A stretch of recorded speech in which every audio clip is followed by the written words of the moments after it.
अस्सलाम वालेकुम स्टूडेंट्स, ये आपका उर्दू का लेक्चर है। अपनी उर्दू की वर्कबुक्स ओपन करें, पेज नंबर 8। सबसे पहले दिन लिखिए। दिन है जुम्मा, तारीख़ है 2 अप्रैल। अब हम पढ़ेंगे सवाल अपना साथी से मशावरत। इस नात में हज़रत सल्लल्लाहु अलैहि वसल्लम ने जो अहम काम किए हैं उनका ज़िक्र है। आप अपने साथी से बात करके इनमें से कोई 3 काम लिखें। ठीक है बेटा, मैंने आपको बताया था कि नात उस नज़्म को कहते हैं जिसमें नबी सल्लल्लाहु अलैहि वसल्लम की तारीफ़ बयान की जाए। अच्छा, अब इसमें जो नज़म थी नात, इसमें नबी सल्लल्लाहु अलैहि वसल्लम की तारीफ़ बयान करते हुए बताया गया था कि आप सल्लल्लाहु अलैहि वसल्लम ने क्या क्या किया है।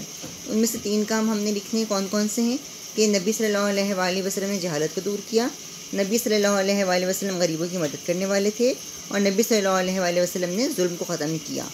अब आईना अमल है। आईना अमल क्या होता है कि आपने किसी भी शख्सियत को हम या किसी भी चीज़ को, किसी कहानी को, किसी शख्सियत को हम सामने रखते हुए देखते हैं कि अब हम क्या, इसकी रोशनी में हम क्या अमल कर सकते हैं।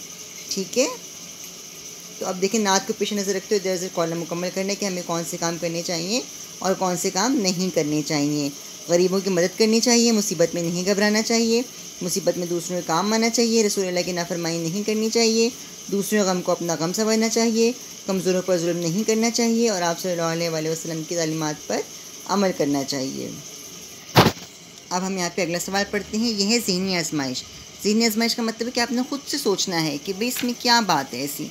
तो सवाल क्या है कि हज़रत सल्लल्लाहु अलैहि वसल्लम को सरापे सूरत कुरान क्यों कहा गया है, ये आप ख़ुद से भी सोचें।